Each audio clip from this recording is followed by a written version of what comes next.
Buenas noches. Hola, hola. Buenas noches, Pablo. Un abrazo desde Lima, ahí a Buenos Aires. Ahí te tienen, creo, muteado todavía. Buenas Y ahorita te noches. dan el micrófono. Bien, una cordial bienvenida a todos y cada uno de los participantes en esta noche. Bienvenido a nuestro programa. Este es un programa que se llama La Belleza de Sanar, de Nuevas Sendas, donde hacemos entrevistas a diversos terapeutas de renombre, de trayectoria, con respecto a un tema particular. Entonces invitamos también a psicólogos, a otros terapeutas para enriquecernos con la enseñanza, con el conocimiento de nuestro invitado, ¿no? Y en esta noche tenemos un invitado especial. Él es Pablo Reyes, es un psicoterapeuta de Buenos Aires, Argentina. Estamos en vivo con él. Es un especialista, trabaja mucho el tema de niños y adolescentes. Hay muchos psicoterapeutas a nivel de adultos, ¿no? De familias, de pareja, pero siempre están escaseando los terapeutas a nivel de niños y adolescentes, ¿no? Y Pablo es uno de ellos que está tratando de llenar este vacío, tiene toda una casuística en el trabajo con niños y adolescentes, y además es un gran maestro, es un maestro con mucha llegada, con mucha claridad, con mucho conocimiento también, forma parte del staff de nuestro diplomado, ¿no? Maestro, enseña con nosotros también. Así que desde ya una cordial bienvenida, Pablo. Te dejo para el saludo, Pablo, antes de empezar. Bueno, Adelante. José, un placer para mí poder hablar con vos de vuelta. Buenas noches a todos. Un gusto poder conversar con ustedes esta noche. Ok, listo, Pablo. Muchas gracias. Entonces, otra vez reitero, una cordial bienvenida de buenas noches a todos y cada uno de los que ya están en contacto con nosotros. Sé que a la sala Zoom ha entrado un grupo y aparte tenemos otro grupo a nivel de YouTube que van a estar también asistiendo a esta charla. ¿Ok? Bien, vamos a empezar entonces. El tema que hemos venido anunciando es el abordaje terapéutico de los trastornos infanto-juveniles, trastornos de personalidad, trastornos psicológicos que se producen comúnmente a nivel de niños y adolescentes. Este es el tema que queremos trabajar con un especialista como Pablo Reyes. Pablo, tal vez la primera pregunta sería, ¿cuáles son los trastornos más comunes que en tu experiencia clínica, en tu formación, digamos, podrías decirnos? ¿Qué trastorno más comunes afecta tanto a niños como a adolescentes? ¿Qué tipo de trastorno abunda más? ¿Llegan más a consulta? ¿Qué es lo con los cuales se van a enfrentar o nos enfrentamos más los terapeutas? Bueno, es una pregunta que es muy interesante porque la respuesta es compleja en realidad. Depende de muchos factores, depende de qué familia, depende de niños o adolescentes de qué edades estemos hablando. Por ejemplo, los niños más chiquitos más pequeños son muy habituales las consultas por miedos infantiles, por ejemplo, por enuresis, que es el nombre técnico de hacerse pis encima, de mojar la cama, por ejemplo. Con niños más grandes habitualmente encontramos problemas de conducta o problemas de aprendizaje como consultas más frecuentes. En adolescentes, más bien lo que podríamos llamar trastornos de conducta, rebeldía habitualmente, ¿no? Adolescentes que no hacen caso a los padres, que no colaboran en las tareas del hogar. Y acá siempre digo, es compleja la respuesta porque muchas veces resulta difícil determinar cuál es la línea, cuál es el límite entre una conducta inadecuada pero normal de una conducta patológica. Propio de la inmadurez de un niño adolescente, digamos, cuando es el territorio se cruza a lo patológico, ¿no? Exactamente.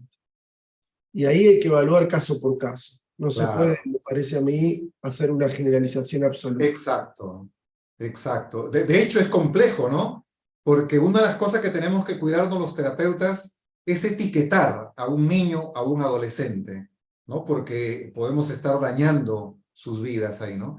Ahora, otra pregunta que te haría, Pablo, leí por ahí que a nivel de Estados Unidos, el porcentaje de niños, de adolescentes con depresión y ansiedad se ha elevado mucho en esos países y en países desarrollados, digamos.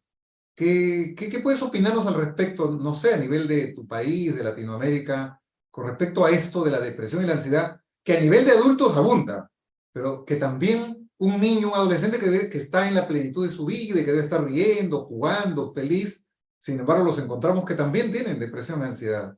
¿Qué nos puedes decir al respecto? Por supuesto.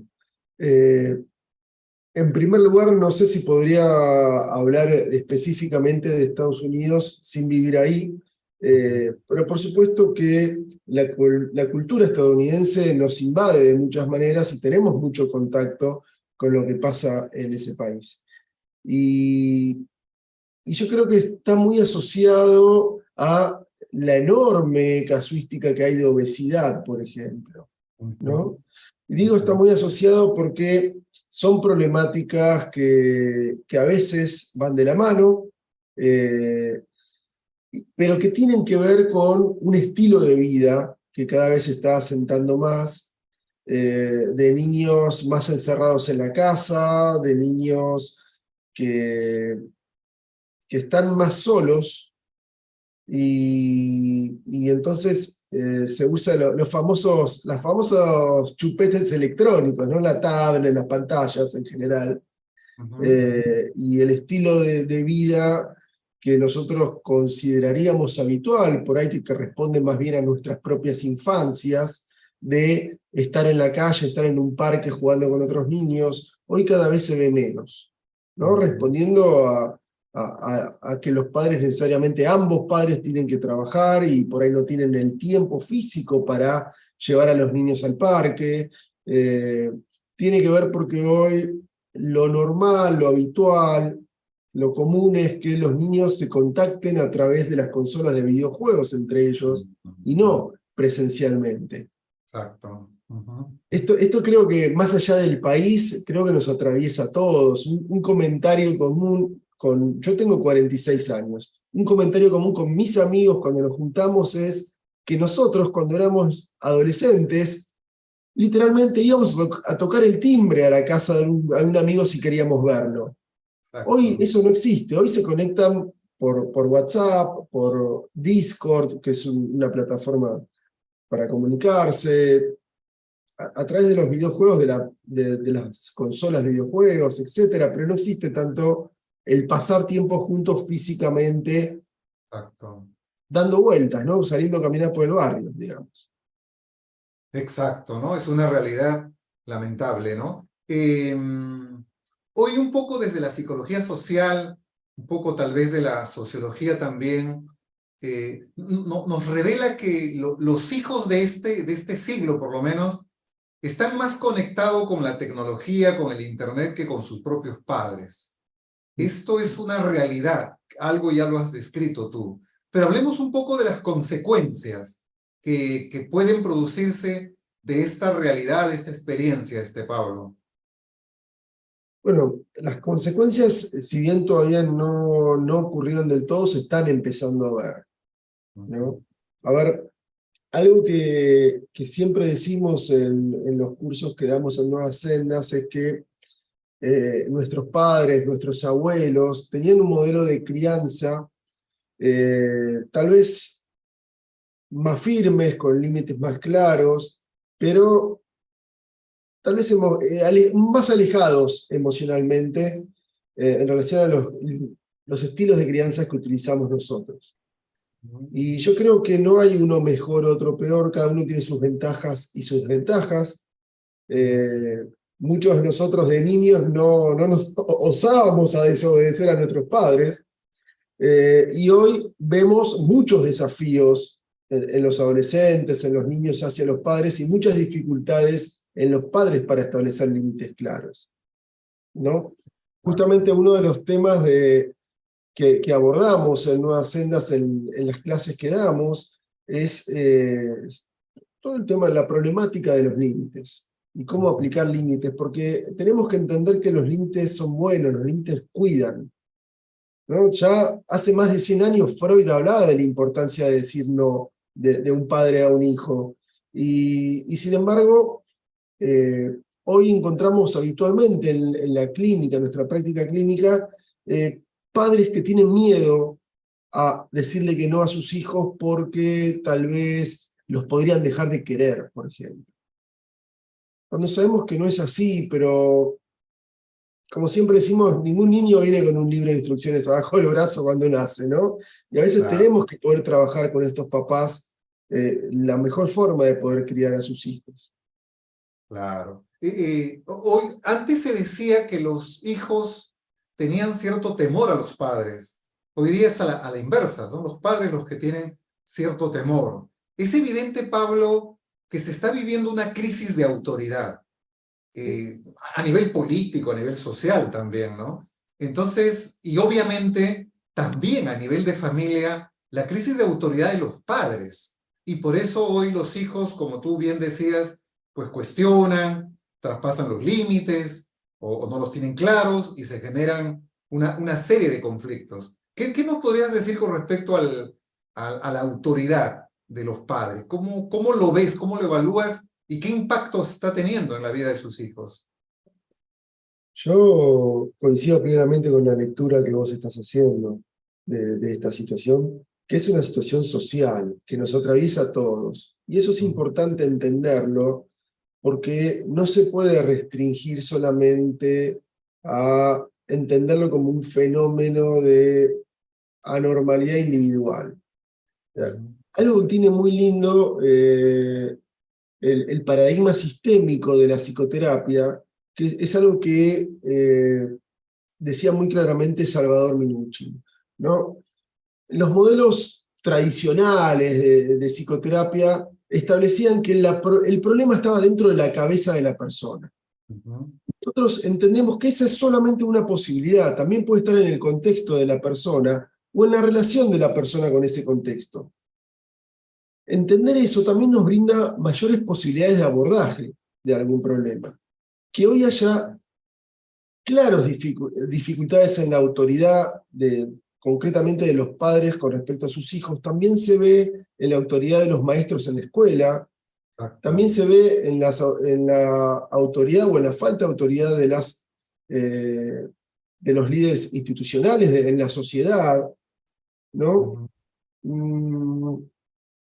En los últimos, no sé, yo no soy sociólogo, pero digamos 100 años, 70 años, están ocurriendo cambios sociales muy profundos, donde antes, por ejemplo, la autoridad religiosa era sumamente importante para todas las personas, y hoy cada vez menos. Y eso que podría leerse solamente desde un ámbito de la sociedad, yo creo que también tiene impacto en muchos otros ámbitos, ¿no? Porque, por ejemplo, ciertos lineamientos religiosos servían para que las personas lleven adelante buenas conductas, y hoy, a falta no digo de que ese lineamiento era bueno o malo, sino que digo que hoy vemos que en la sociedad faltan lineamientos de conducta generales, al cual todos adscriban, y estamos viviendo en una sociedad muy individualista, donde cada vez más cada uno, el mayor interés que tiene son los propios intereses, sin tener en cuenta los de los demás. Yo creo que el máximo exponente de esto es una problemática que cada vez estamos viendo más en Sudamérica, pero mucho más en Europa, por ejemplo, que estos cambios sociales vienen desde antes, tal vez, es en la cantidad apabullante de casos de violencia filoparental, es decir, violencia de hijos hacia los padres. Y esto podemos hacer una lectura que tiene que ver con dificultades en la crianza también. Porque nosotros podemos pensar que en una familia donde siempre se ha sobreprotegido a los hijos, donde siempre se los consciente en todo, donde los padres viven para los hijos, naturalmente, cuando los niños son pequeños, los padres tienen mayores posibilidades económicas porque el cuerpo les da para trabajar y pueden tener mayores ingresos, pero a medida que la población, que estos papás van envejeciendo, o se jubilan o tienen menor capacidad de trabajo, y esto hace que también venga de la mano con menores ingresos económicos.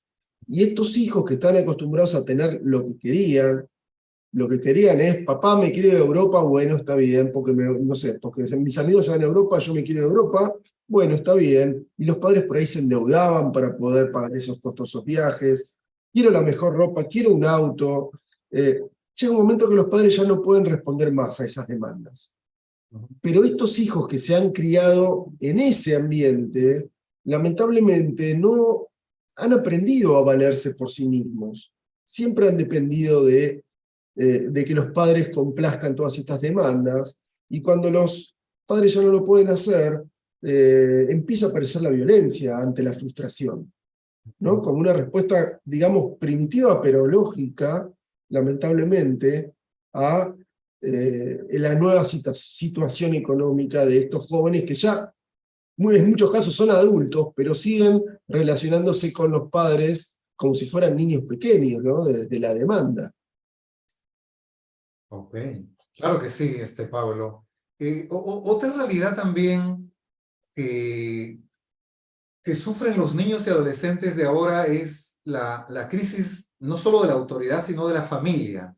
La mayoría de nosotros que estamos aquí seguramente venimos de familias no perfectas, pero de alguna manera con cierta estabilidad. Nos criamos con los padres, con sus problemas y todo. Pero hoy, si antes la familia estaba media mal, hoy día está muy mal.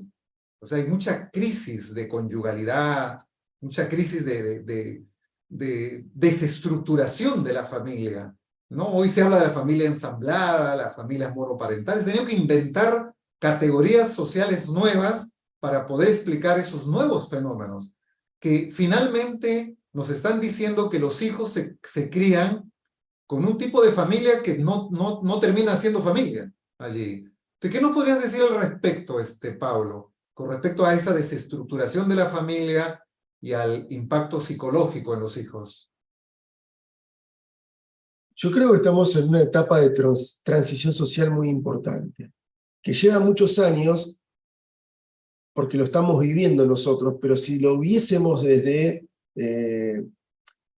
la historia de la humanidad, es un tiempo muy breve, ¿no? Y si entendemos cómo los sistemas sociales que ha tenido la humanidad y la familia, puntualmente, cómo ha cambiado a través de los años, en realidad tendríamos que decir cómo ha cambiado a través de los siglos, porque esos cambios se han dado muy lentamente. Sin embargo, en las últimas décadas, esos cambios se han acelerado muchísimo. Exacto. Yo no creo personalmente, y esta es una opinión debatible, que sea un problema que hoy en día haya más tipos de familias. El problema, me parece a mí, es, como vos decías bien, la desestructuración de la familia, ¿no? El reinado de la individualidad. Porque la familia como organización social es la primera organización social a la que pertenecemos los seres humanos. Nosotros nacemos en una familia. Y personalmente no creo que necesariamente la familia clásica, la familia tipo, sea mejor que otro tipo de familia. Puede que sí, puede que no. Habría que ver caso por caso. El problema es cuando, por ejemplo, un niño nace y se desarrolla en una familia desorganizada, que no puede dar respuesta a las necesidades del niño. ¿Sí? Necesidades de crianza, no solamente de alimentación, de abrigo, etcétera, sino también necesidades de desarrollo social, que terminan siendo esas necesidades de desarrollo cognitivo, puntualmente. Un niño que aprende que, no sé, algo que por ahí para nosotros es tan lógico como que entre los miembros de una familia tienen que cuidarse entre sí, ayudar uno al otro cuando tiene necesidades.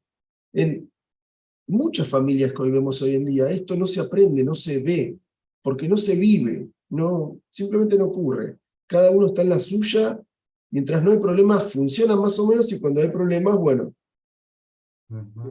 Cuesta mucho salir. Exacto. Ok, Y a esto le agregamos la crisis de las instituciones, que muchas veces funcionaban como rueda de auxilio, ¿no? Y hoy están muy endebles, lamentablemente. sí, sí. Hay una crisis familiar, pero hay una crisis social, una crisis política, de gobierno. Argentina está pasando una crisis terrible, acá en Perú también. Entonces, a nivel macro, no solamente a nivel micro de familia, digamos, ¿no? Entonces, y vivimos todos y los jóvenes, pues se les torna un poco más difícil, ¿no? Otra característica de nuestro tiempo, Pablo, algo lo hemos mencionado, pero podríamos ampliar, es vivimos en una sociedad consumista, ¿no? Gilles Lipovetsky, un sociólogo francés, él habla del hiperconsumo, en la que como estamos arrojados a una corriente de consumo, de comprar más, donde necesidades se nos inventan, entonces los padres de ahora están atrapados por esa cultura consumista que los lleva a trabajar más, a producir más, ¿no? A obtener más, a tener más.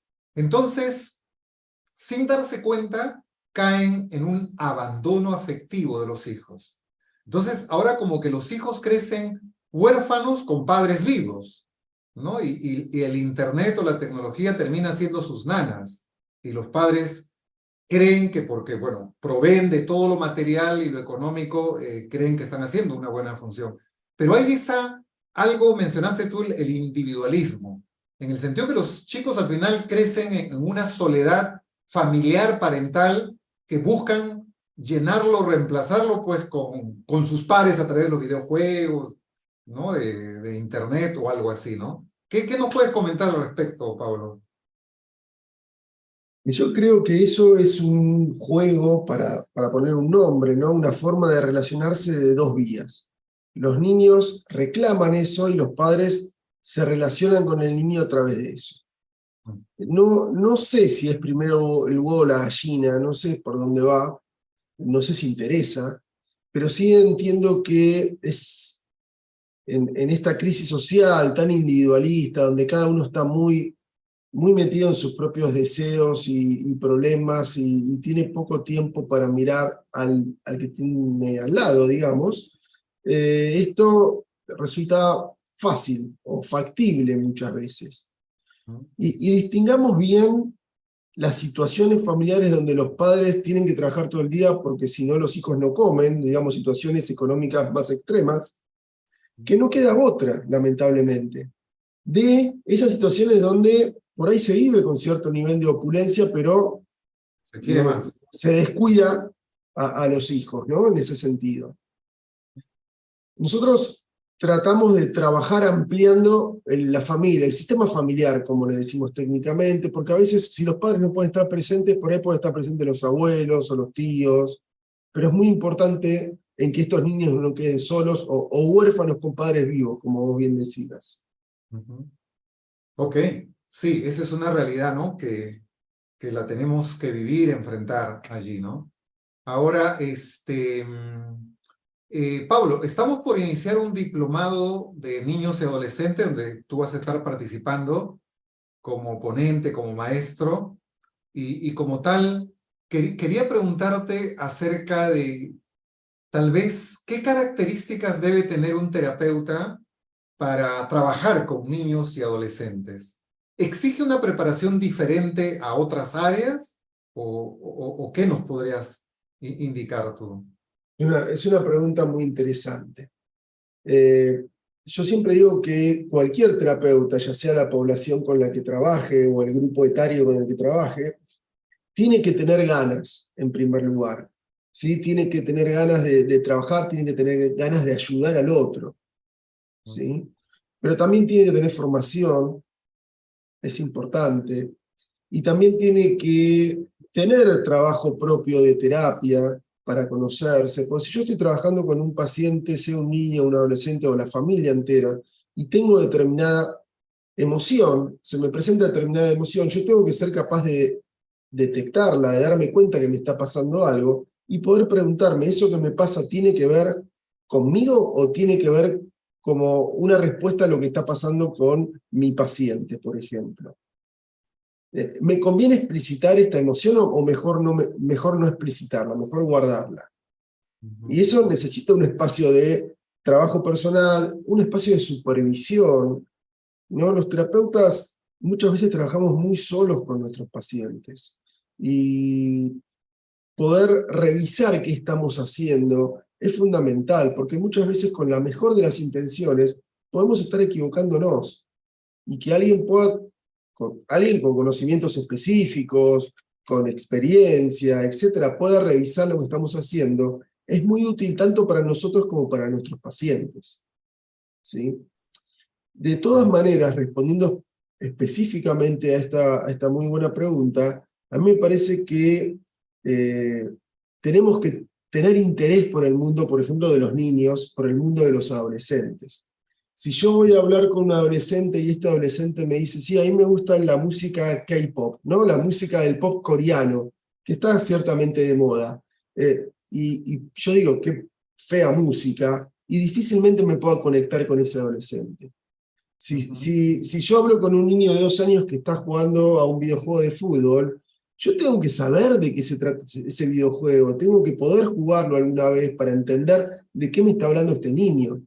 Porque yo tengo que poder entrar al mundo del niño para que el niño pueda relacionarse adecuadamente conmigo. Si no, él va a sentir mi desinterés y no se va a conectar conmigo y no va a poder trabajar. Pero no se queda ahí, porque a mí me parece que el trabajo con niños y adolescentes tiene algunas dificultades particulares. Por eso los terapeutas de niños y adolescentes somos tan buscados y tenemos mucho trabajo siempre. Digo, hay muchos terapeutas de adultos y hay muchos menos de niños y adolescentes. Esto, a quienes están empezando, por ejemplo, en la profesión, está bueno saberlo, porque a veces no se habla mucho de eso. Y esto también es una puerta de entrada para poder vivir exclusivamente de la profesión. Porque si hay mucha demanda, va a haber mucho trabajo y yo voy a poder trabajar de eso. Pero tengo que poseer ciertos conocimientos específicos para poder trabajar. No es exactamente lo mismo que hacer terapia con adultos, hacer terapia con niños y adolescentes. Debo tener un muy buen manejo de técnicas terapéuticas específicas, de conceptos de psicología del desarrollo, ¿no? Por ejemplo, si un nene de 4 años le pega a la mamá, yo lo puedo leer, interpretar de muchas maneras distintas, no solamente como un acto de violencia, puede ser un intento de separación de esta mamá que está todo el día con el nene. Rústico, porque es un nene de 4 años y todavía hay muchas particularidades del lenguaje que no se las ha apropiado todavía. Entonces es más física la forma que tiene de comunicarse en algunos aspectos. Ahora, si un nene de 12 años le pega a la mamá, es otra cosa, ¿sí? Y entender esa diferencia que tiene que ver con la edad del niño, bueno, implica poseer ciertos conocimientos específicos que diferencia al terapeuta infanto-juvenil de otro tipo de terapeuta que por ahí no necesita poseerlos específicamente. Pero además, hay algo que se desarrolla con el tiempo, con la experiencia, a partir de poder adquirir determinados conocimientos, que es poder maniobrar adecuadamente en un triángulo relacional que se forma entre el niño, que es indicado como el paciente, ¿no? Como quien tiene el problema o la mala conducta, etc., y los padres, donde el terapeuta está en el medio, donde el terapeuta debe poder ayudar a ese niño respetando también lo que piden los padres, que a veces no coinciden. Y tenemos que poder, de alguna manera, intentar que coincidan esas demandas diferentes para que tener una buena relación con ambos y poder ayudar a ambos. Sin conocimientos específicos de psicoterapia infanto-juvenil es muy difícil. Ok. Entonces, digamos, resumiendo un poco lo que has dicho, Pablo, un buen terapeuta para trabajar con niño adolescente requiere esa sensibilidad, ¿no? Ese amor por los niños, esa empatía, ¿no? Saber también cómo es su mundo, su contexto. Y lo tercero que mencionaste, con tener un marco teórico, unos lentes con lo cual yo acercarme a trabajar con los niños, ¿no? Ahora, siguiendo con el terapeuta de niños y adolescentes, la mayoría de niños y adolescentes que vienen a consulta no vienen por propia iniciativa, vienen porque los padres los traen. Y en el caso a veces de los adolescentes, vienen hasta obligados. ¿Cómo se enfrenta y cómo maneja esta realidad un terapeuta de niños y adolescentes? Es una muy buena pregunta. Yo siempre digo que tenemos dos tipos de pacientes, los que quieren venir a terapia y los que los mandan, ¿no? Sí, El que lo manda puede ser un adulto también, que lo manda, no sé, un juez a hacer terapia. exacto. Pero en el caso de los niños, la gran mayoría vienen porque alguien más los manda, que puede ser la familia o puede ser la institución educativa, por ejemplo, o incluso el pediatra, el médico que lo ve, le puede indicar que realice un tratamiento psicoterapéutico. Y esto implica una gran diferencia con la terapia de aquellas personas que ellos deciden acudir o iniciar un tratamiento, mejor dicho.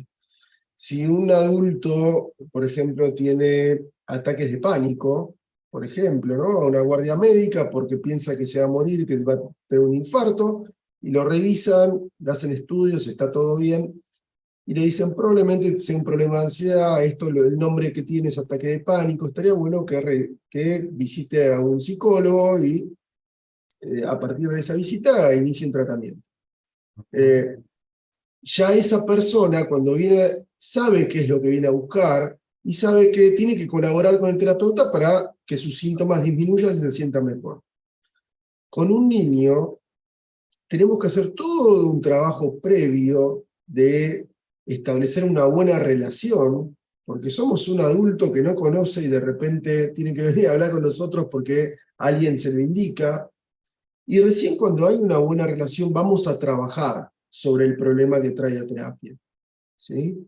Antes lo que va a hacer es que el niño no quiera participar, que se retraiga. Por más que yo tenga la mejor intención de ayudarlo, por más que utilice las palabras más dulces, si ese niño no se siente cómodo conmigo, no confía en mí, no va a abrir su mundo para que podamos trabajar lo que le pasa. Y esto a veces hace que los padres duden de si funciona el tratamiento o no, porque así como con un adulto ya en la primera sesión muchas veces podemos empezar a trabajar efectivamente, con un niño por ahí pasan 2 meses, es decir, 7, 8 sesiones, en algunos casos, ¿no? Hasta que entramos en confianza, lo que los terapeutas llamamos, establecemos una buena alianza terapéutica. Y a partir de ahí, que hay una buena alianza establecida, es que vamos a poder trabajar sobre el problema que consulta. Entonces también es como una aclaración que hacemos al principio del tratamiento para que no crean que no estamos haciendo nada, porque muchas veces puede pasar que alguna mamá diga, vino 4 veces y mi hijo me dice que lo único que hacen es jugar a las cartas, por ejemplo.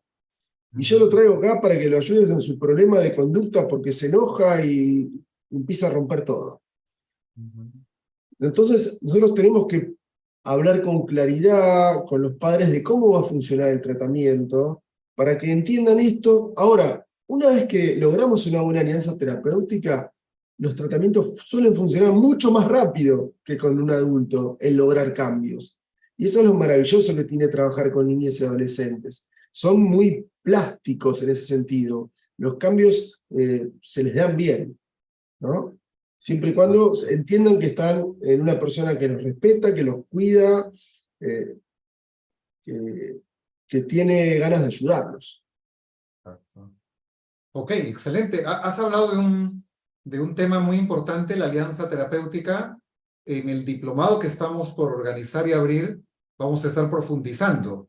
Es bien importante, acá yo sé que hay muchos psicólogos, terapeutas que nos están escuchando, y solo el tema de la alianza terapéutica en todo ámbito terapéutico, no solo niño y adolescente, es sumamente importante, ¿no? Hay estudios, investigaciones que revelan a veces que el 30 y tantos %, casi la tercera parte del éxito, depende de esa alianza terapéutica, en la cual logro la confianza con los pacientes. En caso de niños y adolescentes será tal vez un poco más difícil, el reto es mayor, pero ganarnos la confianza de que nos vean como una autoridad relevante allí, ¿no? Entonces, eso es importante.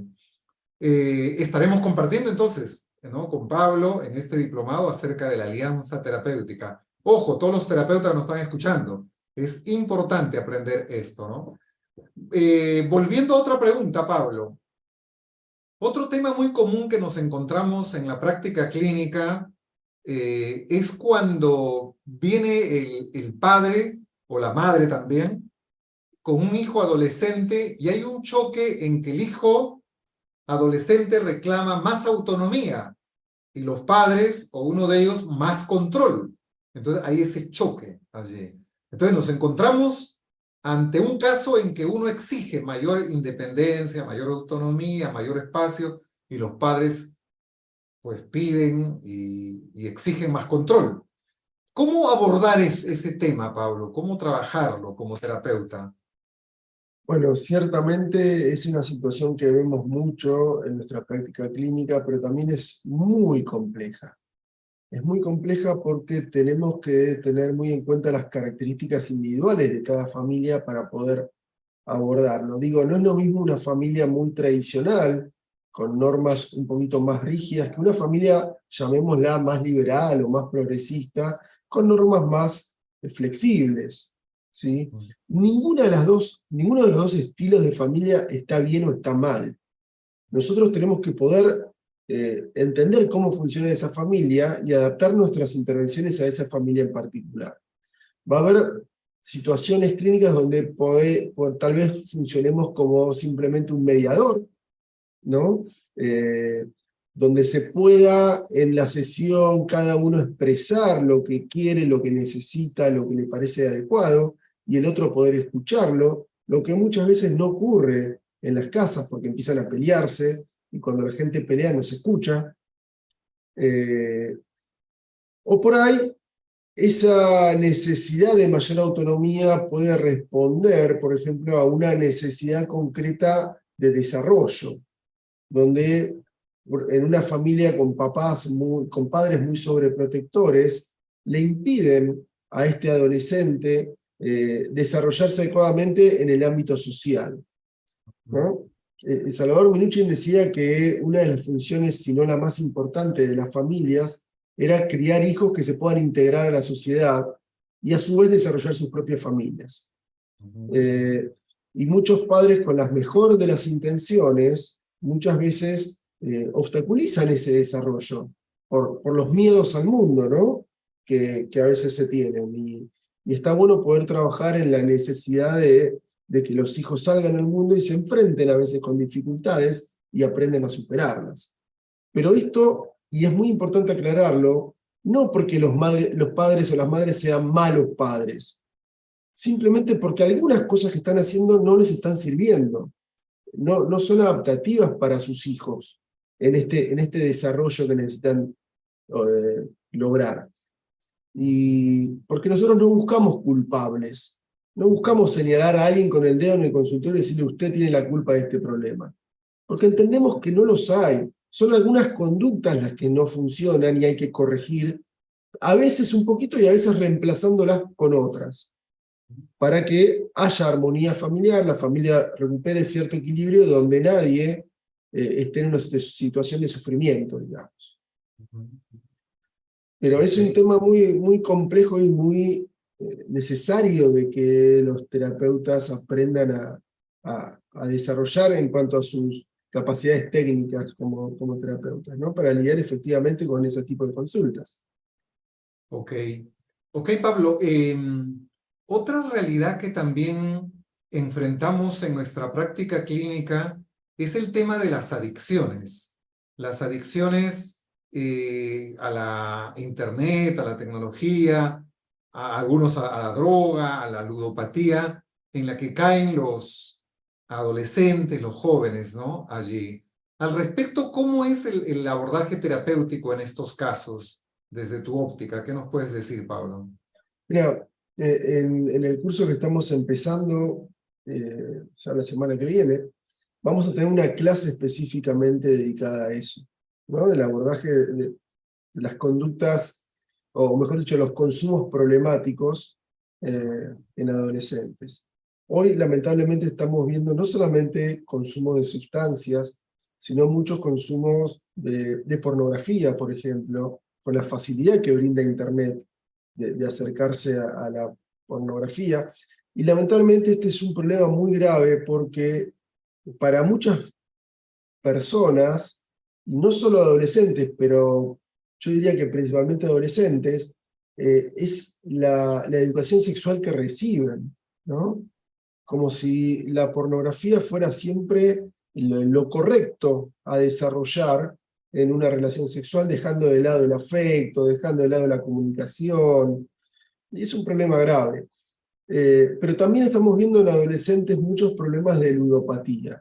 Otro gran problema que ha traído Internet es que pone al alcance de la mano de cualquier persona una apuesta. Hoy todo el día en los espectáculos deportivos vemos empresas que están publicitando apostar online. Y los adolescentes, como nadie controla la edad que tiene el que está jugando, simplemente hay un botón que dice soy mayor de 18 años, ok, y ya está. Lamentablemente estamos viendo que hay muchos adolescentes que están apostando en línea y es un problema grave. Ahora, el abordaje que hacemos es un abordaje familiar.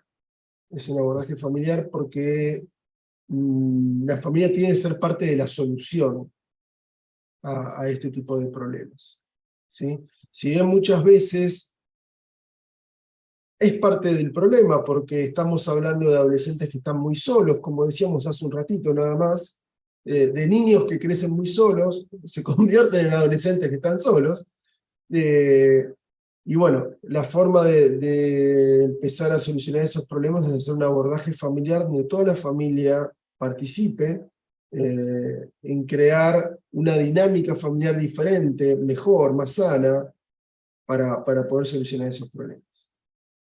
Exacto, ¿no? Efectivamente, nosotros en Nuevas Sendas, tu formación y la mía es sistémica, la terapia familiar sistémica. Para los que no están muy familiarizados con el modelo sistémico, cuando hablamos de lo sistémico nos referimos a que un sistema es un conjunto de elementos que interactúan y que se influencian mutuamente. Entonces afectan mutuamente. Entonces, como decía Pablo al inicio, no solamente nos quedamos mirando lo que está sucediendo dentro del individuo, dentro del paciente, sino lo que está sucediendo en su mundo relacional. Lo sistémico siempre aborda, analiza la problemática, la familia en clave relacional. Estamos mirando, estamos poniendo nuestra mirada a nivel de relaciones. Y esto me lleva a otra pregunta, Pablo.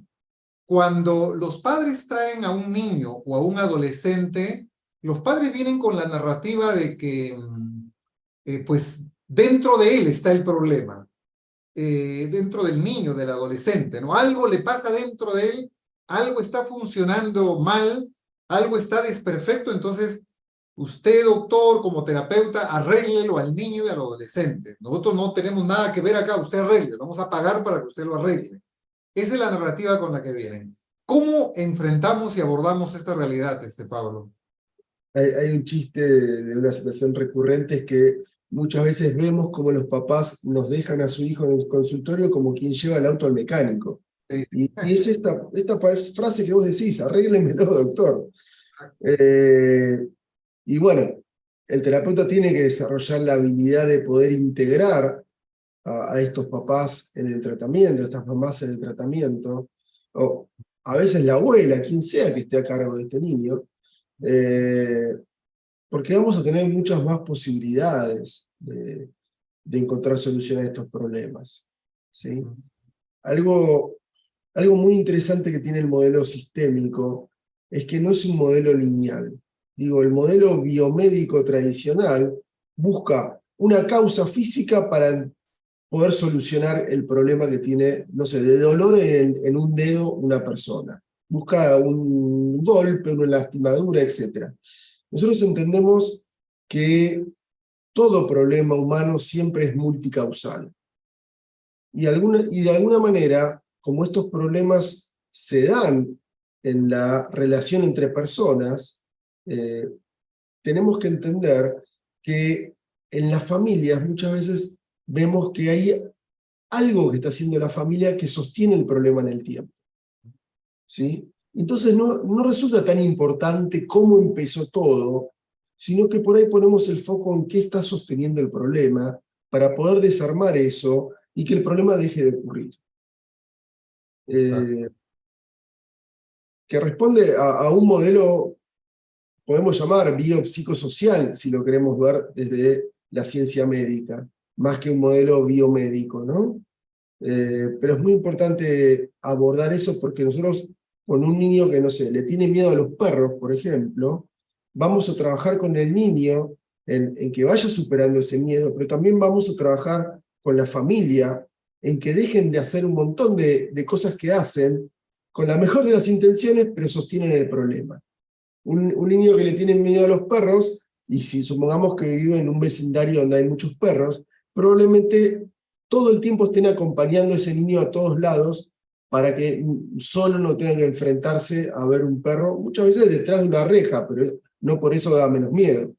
En cambio, cuando nosotros muy paulatinamente, para nada se trata de hacerlo de forma brusca, le vamos pidiendo a la familia que cada vez lo ayude un poquito menos, ese niño cada vez va desarrollando herramientas propias que le van a permitir afrontar esas situaciones que le dan temor de una mejor manera, ¿no? En paralelo nosotros le vamos a poder ayudar a construir a ese niño herramientas que lo hagan sentir más fuerte frente a esas situaciones.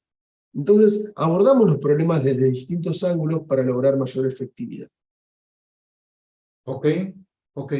Pablo, otra narrativa con la que también vienen los padres, está relacionado un poquito con lo que acabas de mencionar, es que mi hijo tiene esa conducta o tiene cierta depresión, tiene ansiedad porque es algo genético, hay una predisposición genética, que es una narrativa que cierto sector de la psiquiatría y también una gran parte de los psicólogos se compran ese discurso, ¿no? ¿Qué podrías tú decir al respecto?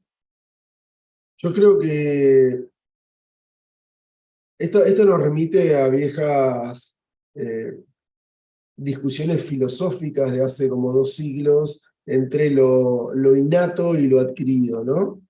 Y me parece que es una discusión que lamentablemente atrasa, porque hoy no podemos decir que nada sea exclusivamente innato y nada sea exclusivamente generado por el medio ambiente. Me parece que siempre hay que buscar combinaciones, siempre hay complementariedades, y podemos pensar que una persona puede sufrir de depresión porque genéticamente tiene esa posibilidad. Pero de todas maneras, hay situaciones que le ocurren en la vida a nivel de hechos concretos, pero también a nivel relacional, que hacen posible que esa depresión se desencadene. Entonces tenemos que tener como una mirada más amplia de los eventos y evitar la monocausalidad. Porque la monocausalidad además tiene un gran problema, que es que nosotros no podemos cambiar el pasado. Entonces, muchas veces eso implica que no nos deja cambiar el presente. En cambio, al entender toda situación de sufrimiento como multicausal, tenemos más posibilidades de cambiar cosas en el presente para que la persona tenga un mejor futuro. Este tipo de discursos, que habitualmente son muy biologicistas, lamentablemente no tienen en cuenta a la individualidad de la persona, a su historia personal, a en qué contexto se encuentra, con quiénes se relaciona, y tampoco qué herramientas personales tiene, ¿sí? En ese sentido, yo creo que empobrece ese tipo de discurso, porque nos quita posibilidades de poder superar los problemas que tengamos, ¿no? O las dificultades que tengamos.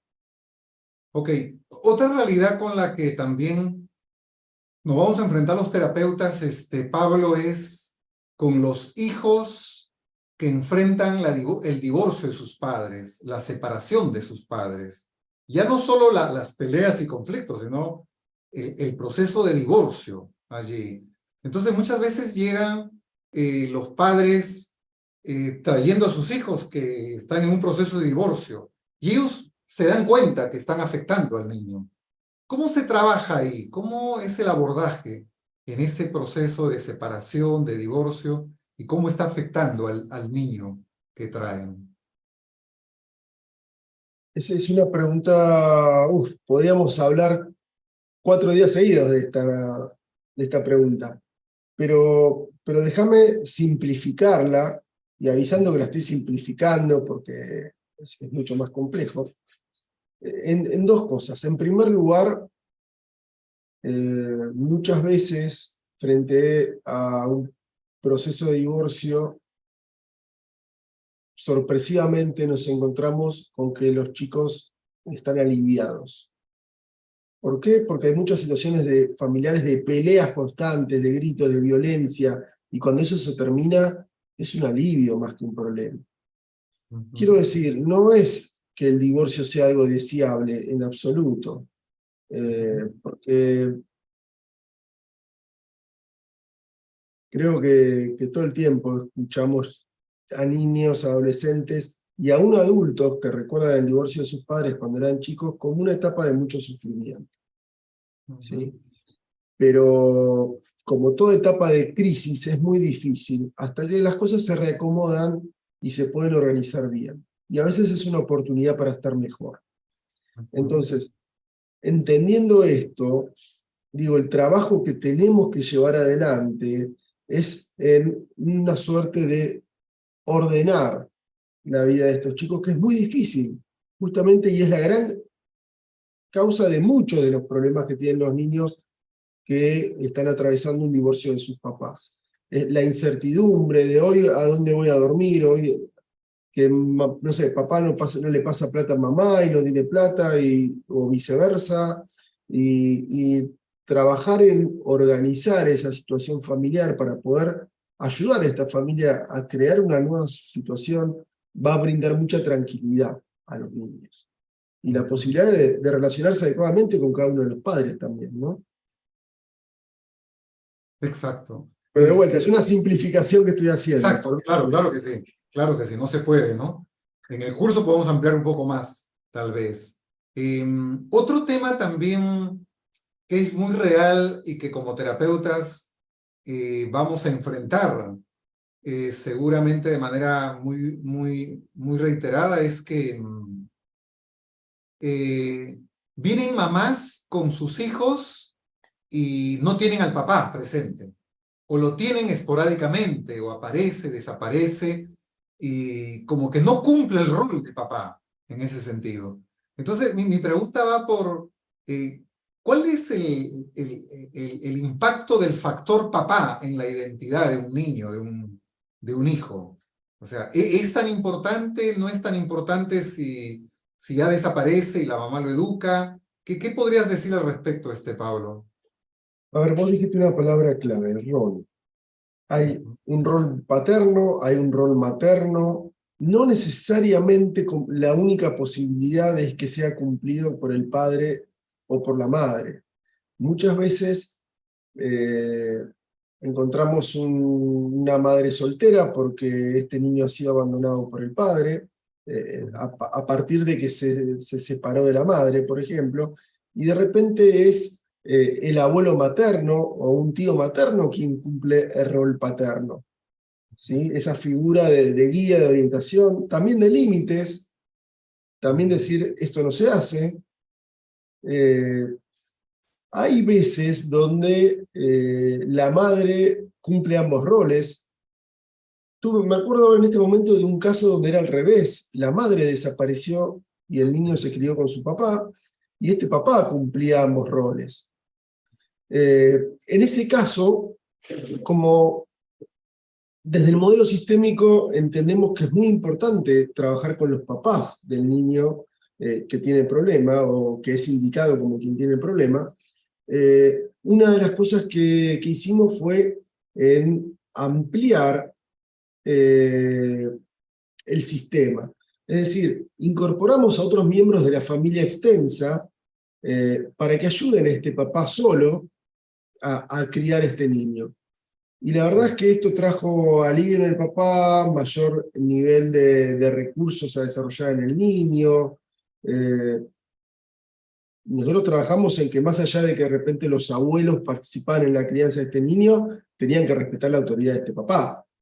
Porque un problema que pasa justamente en familias donde hay varios adultos encargados de la crianza del niño es que no hay acuerdos en qué sí, en qué no, en cuándo sí, cuándo no. Entonces el niño rápidamente muchas veces aprende a sacar jugo de eso en relación a lo que él quiere y manipula situaciones para, vos no me dejás, voy con la abuela.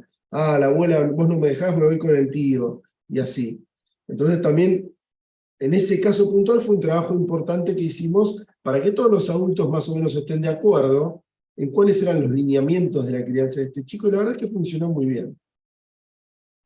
Ok, muy bien, Pablo.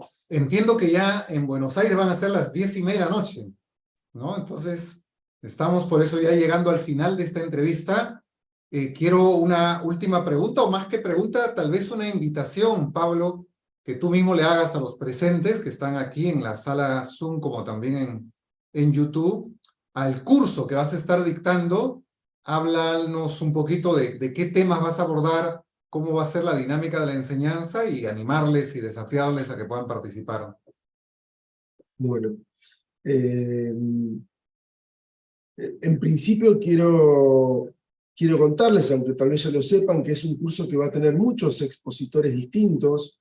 Es un curso realmente muy completo, y que haya muchos expositores distintos me parece que es muy enriquecedor porque permite tener distintas miradas, si bien se comparte un paradigma teórico, si bien se comparten ciertos lineamientos comunes, hay distintas miradas sobre distintas problemáticas, sobre distintos temas a abordar, que estoy convencidísimo que resulta enriquecedor. Puntualmente, lo que yo voy a dar en mis clases es, en primer lugar, un modelo que guíe las intervenciones terapéuticas, ¿sí? Lo que yo llamo un modelo integrativo de base sistémica, para poner el marco teórico, porque si bien la forma de abordar las distintas problemáticas son sistémicas, con coherencia epistemológica también tomamos herramientas de otras teorías que son útiles. Y bueno, vamos a abordar distintas problemáticas comunes en la infancia y en la adolescencia, como en los miedos infantiles, como el tratamiento de la encopresis, como el tratamiento de la enuresis. Tenemos una clase sobre límites en la crianza, por ejemplo, que es muy importante. Tenemos una clase, como dije antes, acerca de los consumos problemáticos en la adolescencia y cómo abordarlos. Y después vamos a hablar de un modelo que dentro de la terapia sistémica, del paradigma sistémico, hay varios modelos de abordaje. Vamos a trabajar con un modelo, el modelo estratégico, para abordar consultas muy habituales en el consultorio, en la práctica clínica, ¿sí? Vamos a hablar desde teoría, como yo decía antes, que es muy importante, la psicología evolutiva, ¿sí? Y una temática que lamentablemente es muy habitual y no se habla demasiado en las formaciones para los profesionales, que es cómo abordar situaciones de suicidio en la adolescencia, para que no se llegue a consumar, ¿no? ¿A qué tenemos que estar atentos? ¿Qué preguntas tenemos que hacer? ¿Qué tenemos que hacer en esas situaciones? ¿Cómo tenemos que responder? Para que cualquier terapeuta que se enfrente a ese riesgo pueda trabajar sabiendo qué es lo que tiene que hacer para evitar que suceda y poder brindarle cierta seguridad, ¿no? a su paciente y a la familia. Seguramente me estoy olvidando de algún tema, pero básicamente son esos. Ok, bueno, ya lo oyeron todos ustedes. Hay un temario muy rico, muy variado, hasta cierto punto casi completo, hasta donde se pueda, trabajar. Entonces, si estás interesado, si quieres entrenarte para ser un buen consejero, un buen terapeuta, para abordar niños, adolescentes y conocer las diversas problemáticas, pues esta es una gran oportunidad de participar en este diplomado. Como ya lo dijo Pablo, tenemos varios maestros nacionales e internacionales. Estamos empezando este mes con él, con Pablo.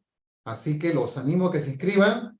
A Pablo ya lo tenemos varias temporadas en nuestro diplomado. Es un buen maestro, no porque lo diga solamente yo, sino porque lo han dicho los alumnos. Y porque lo están pidiendo y por eso lo estamos invitando y ya lo tenemos como parte de la familia de Nuevas Sendas.